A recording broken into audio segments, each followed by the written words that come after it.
બટાકાનું વાવેતર કરનારા સાબરકાંઠા જિલ્લાના ખેડૂતો ખુશ થયા। ગત વર્ષની સરખામણીએ આ વર્ષે બટાકાના પાકના વધુ ભાવ મળવાની આશાએ ખેડૂતો વધુ વાવેતર કર્યું છે, તો ડ્રીપ દ્વારા વાવેતર કરતા ખેડૂતોએ ઓછા પાણી વધુ ઉત્પાદન મેળવી શકે તેમ છે।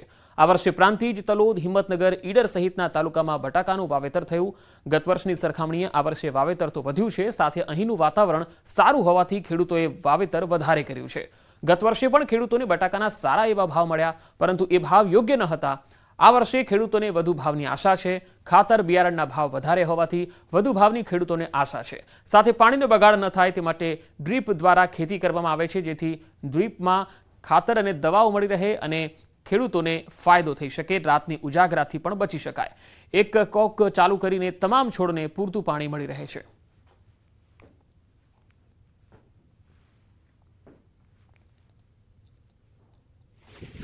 ડ્રીપનો અમે ઉપયોગ કરવાથી પાણીનો બચાવ થાય છે। રાત્રે પાણી વાળવા આવું હતું, પાણી વાળવાની જરૂર નથી, એક જ કાંક ખોલો એટલે બધે પાણી છોડે છોડે પહોંચી જાય અને બધા ખેડૂતોને ગામમાં ફાયદો થઈ ગયો આ ડ્રીપ ઇરિગેશનથી। અને ઉત્પાદન પણ સારું મળે છે અને ક્વોલિટી અને ક્વોન્ટિટી બંને સારા મળે છે અને ખાતર ઓછા ખાતરમાં ઉત્પાદન મળે છે। અમે લોકો જે કંઈ પણ ક્રોપ અમે વાવીએ છીએ શિયાળુ પાકમાં, દાખલા તરીકે બટાકા છે ને અત્યારે હાલ ઘઉંનું પણ વાવેતર છે, ચણા છે, ડોલર ચણા છે, દેશી ચણા છે, આ બધા જની અંદર અમે 100% ડ્રીપનો ઉપયોગ અમે કરીએ છીએ। અમરેલીમાં ખાતરની અછત મુદ્દે સંઘાણીનું નિવેદન। ખાતરની અછત હોવાનું સંઘાણીએ સ્વીકાર્યું છે। ચાઇનાએ ખાતર આપવાનું બંધ કરતા આ અછત સર્જાઈ છે। ઇફકોના ચેરમેન દિલીપભાઈ સંઘાણીએ ખાતરની અછત બાબતે પ્રતિક્રિયા આપી। જોકે તેમણે કહ્યું છે કે ખાતરની તંગીને પહોંચી વળવા દેશમાં ખાતરનું ઉત્પાદન વધારવામાં આવશે।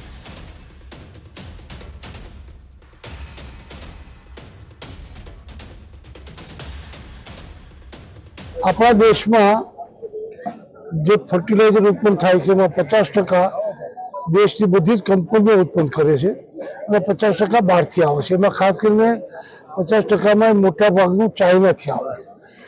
આ વર્ષે ચાઇનાએ કૃષિ ક્ષેત્રે જે એની દિશા બદલી છે, એટલે નિકાસ કરતું એમનું જે તંત્ર હતું ફર્ટિલાઇઝરનું એ સંપૂર્ણપણે બંધ કર્યું છે। એટલે એ શોર્ટેજ ઊભી થઈ છે અને જે ભાવ વધ્યા છે રો મટીરિયલના, એના કારણે પ્રાઇવેટ કંપનીઓ બહારથી મગાવવામાં કચાશ કરે છે, એટલે ઉત્પાદન જે પ્રમાણમાં આવવું જોઈએ એ આવતું નથી, એના કારણે બનાસકાંઠામાં આધાર કાર્ડ માટે લાંબી કતારો લાગી છે। પાલનપુર પોસ્ટ ઓફિસમાં કતારો લાગી કાતિલ ઠંડીમાં લોકો સવારથી લાઇનમાં ઊભા રહે છે। નાના બાળકો સહિત અનેક લોકો હેરાન પરેશાન થઈ રહ્યા છે। આધાર કાર્ડની બીજી કીટ મૂકવામાં આવે તેવી લોકોની માંગ છે।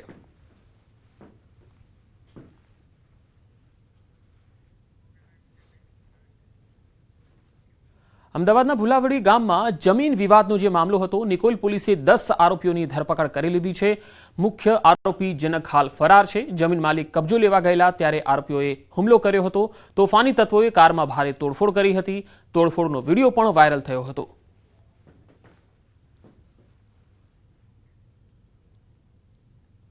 જેથી ગામમાંથી ટોળું આવીને જે આ લોકો જગ્યા ઉપર બાઉન્ડ્રી વોલ કામ કરતા હતા તે લોકો ઉપર ભાગી ગયા હતા। ગાડીઓ ઉપર હુમલો કરવામાં આવ્યો હતો, ગાડીઓના કાચ ફોડવામાં આવ્યા હતા। ત્યારબાદ નિકોલ પોલીસ સ્ટેશને જાણ કરતાં પોલીસની ટીમો ત્યાં પહોંચી હતી।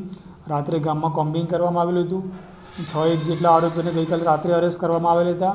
4 આરોપીઓ બીજા ડિટેન કર્યા છે અને એમની ધરપકડ કરવાની કાર્યવાહી ચાલુ છે। અમદાવાદ ખ્યાતિકાંડમાં મોટા ખુલાસા। નકલી આયુષ્યમાન કાર્ડ બનાવવાનું કૌભાંડ। ક્રાઇમ બ્રાન્ચ જેસીપી શરદ સિંઘલે નિવેદન આપ્યું। આરોપીઓ આયુષ્યમાન કાર્ડ જાતે બનાવતા, 15 મિનિટમાં આરોપીઓ કાર્ડ તૈયાર કરતા, દર્દીઓ પાસેથી 1500 થી 2000 રૂપિયા લેતા હતા।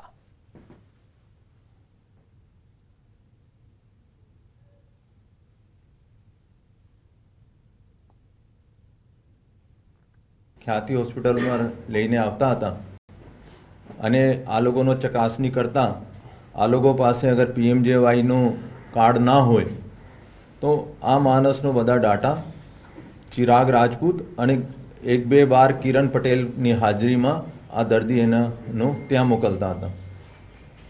ચિરાગ રાજપૂતનો જ્યારે આ બાબતમાં પૂછપરછ કરવામાં આવ્યો ત્યારે એને કીધું કે આ નિમેશ કરીને છોકરો છે અને આ છોકરાઓનો સંપર્ક કરતા 1500 રૂપિયામાં એક કાર્ડ બનાવી આપતા હતા. આરોપી નિમેશ પાસેથી 3000 આયુષ્યમાન કાર્ડ મળી આવ્યા. અશફાક અમદાવાદમાં કાર્ડ બનાવતો હતો, ઇમ્તિયાજ ભાવનગરમાં કાર્ડ બનાવતો, ઇમરાન સુરતમાં કાર્ડ બનાવતો. આરોપીની હાલમાં કડક પૂછપરછ ચાલી રહી છે. આ લોકોની પ્રથમ પૂછપરછમાં 3000થી વધારે PMJY કાર્ડ આ લોકોએ બનાવ્યા છે. હોઈ શકે કે એમાં ઘણા બધા એલિજિબલ પણ હોઈ શકે કે એમાં ઘણા બધા ફેક પણ હોય. તો આ તપાસનો વિષય છે કે 3000 કાર્ડ અમે PMJY જો ઓથોરિટીઝ પાસેથી એનો ડિટેલ્સ માંગશે અને પછી એનો મેચ કરવામાં આવશે. અને કોણ સે હોસ્પિટલથી IP પણ એનો લેવામાં આવશે કે કોઈ હોસ્પિટલમાંથી બનાવવામાં આવે છે યા કંઈ ઓરથી બનાવવામાં આવે છે યા હોસ્પિટલનો મોકલવામાં આવે છે. સાબરકાંઠામાં BZ મામલે CIDની તપાસ. અલગ અલગ ટીમો દ્વારા તપાસનું ધમધમાટ થઈ રહ્યો છે. હિંમતનગરમાં ધવલ પટેલના સંબંધીની પૂછપરછ કરવામાં આવી. હિંમતનગર અમદાવાદમાંથી રોકાણ કરાવ્યાની વિગતો આવી છે. રોકાણકારોને સંકોચ વિના CIDનો સંપર્ક કરવા માટે અપીલ કરાઈ છે. ભાવનગરમાં મોતી તળાવ અને કુંભારવાડા વિસ્તારમાં દબાણનો જે મામલો છે, મહાનગરપાલિકાએ દબાણ હટાવવા માટે નોટિસ આપી. ભાવનગર શહેર કોંગ્રેસ સમિતિએ આવેદનપત્ર આપ્યું છે. સ્થાનિકોને સાથે રાખીને મહાનગરપાલિકાને આવેદનપત્ર આપ્યું. રેલીમાં મોટી સંખ્યામાં લોકટોળા ઉમટ્યા. પોલીસ અને સ્થાનિકો વચ્ચે ઘર્ષણ સર્જાયું. ગઢેચી શુદ્ધિકરણને લઈને કામગીરી. 800થી વધુ મકાનોને નોટિસ આપવામાં આવી છે.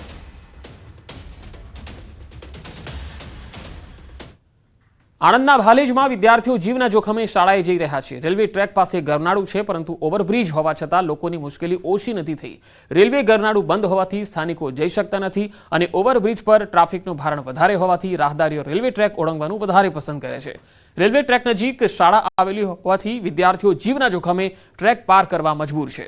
સ્થાનિકોની માંગ છે કે રેલવે ગરનાળું ફરીથી શરૂ થાય, જેથી નાના વાહનો અને વિદ્યાર્થીઓ સલામત રીતે પસાર થઈ શકે. આણંદના ધારાસભ્ય યોગેશ પટેલને પણ આ મામલે રજૂઆત કરાઈ હતી. तो हम जब यहाँ से घर से जाते हैं ना, तो हमारी सबसे बड़ी समस्या ये है कि ये रेलवे गरनारा बंद है, तो हमें ये पूरा रेलवे ट्रैक क्रॉस करके जाना पड़ता है. और अगर हम सही रास्ते से जाएं तो 1.5-2 किलोमीटर का रास्ता पड़ता है. तो मैं ये तंत्र से अपील करती हूँ कि ये रेलवे गरनारा जल्द से जल्द साफ करके खोले, ताकि हम लोग अच्छे से जा पाए इजीली. આ ગરનારું ખુલી જાય, કે ગરનારાના લીધે બહુ તકલીફ પડે છે ત્યાં બંધ હોવાથી. વારંવાર ટ્રાફિક જામ થઈ જાય છે. વારંવાર અમારા બચ્ચા બી અહીંયા રેલવે ક્રોસિંગ કરે છે. તો એના માટે અમારે સરકારશ્રીને અહીંયા આણંદ નગરપાલિકા અને રેલવેને એક જ અમારી એ છે ઈચ્છા છે કે અમને તાત્કાલિક ધોરણે આ ગરનારું ખોલી આપે. આ બાબતે ત્યાંના સ્થાનિક લોકોની રજૂઆત આવેલી હતી.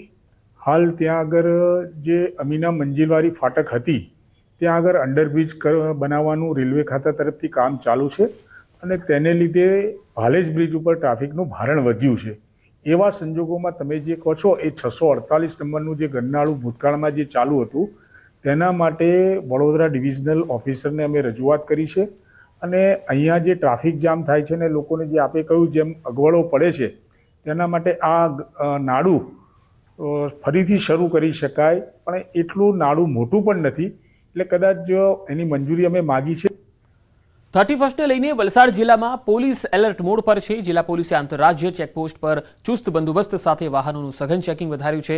દમણ અને ગુજરાતના વાપીની હદ પર આવેલી કચીગામ ચેકપોસ્ટ, ડાભેલ ચેકપોસ્ટ અને દાદરાનગર ચેકપોસ્ટ પર રાજ્યમાં પ્રવેશતા વાહનોના ચેકિંગ વધારવામાં આવ્યા. રાજ્યમાં દારૂની રેલમછેલને રોકવા વલસાડ જિલ્લાને અડીને આવેલી તમામ આંતરરાજ્ય ચેકપોસ્ટ પર પોલીસ સતર્ક છે. IGP પ્રેમવીરસિંહે વલસાડ જિલ્લા પોલીસને દારૂબંધીની કડક અમલવારી કરવા સૂચના આપી.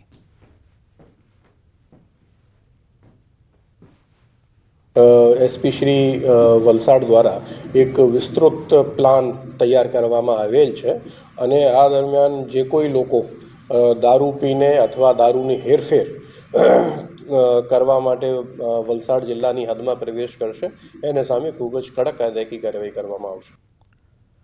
અને હવે વાત કરીશું ખૂંખાર દીપડાની.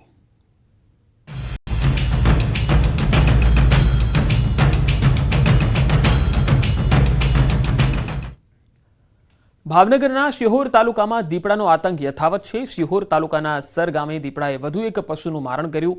સર ગામે ફરી એકવાર દીપડાના આતંકથી ગ્રામજનોમાં ભય છે। બનાવને પગલે વન વિભાગની ટીમ સ્થળ પર આવી પહોંચી હતી। શિહોર પંથકમાં દીપડાને પકડવા વિવિધ સ્થળો પર પાંજરા મૂકવામાં આવ્યા। વન વિભાગે પણ દીપડાને પકડવાના પ્રયાસો તેજ કર્યા।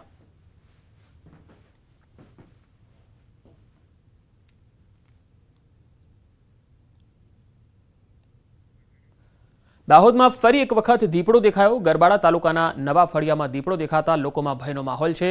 દીપડો દેખાતા આસપાસના સ્થાનિક લોકો અને ખેડૂતો દ્વારા વન વિભાગને જાણ કરાઈ। વન વિભાગની ટીમે ઘટના સ્થળે પહોંચી પાંજરું ગોઠવી દીપડાને પકડવાની કાર્યવાહી હાથ ધરી।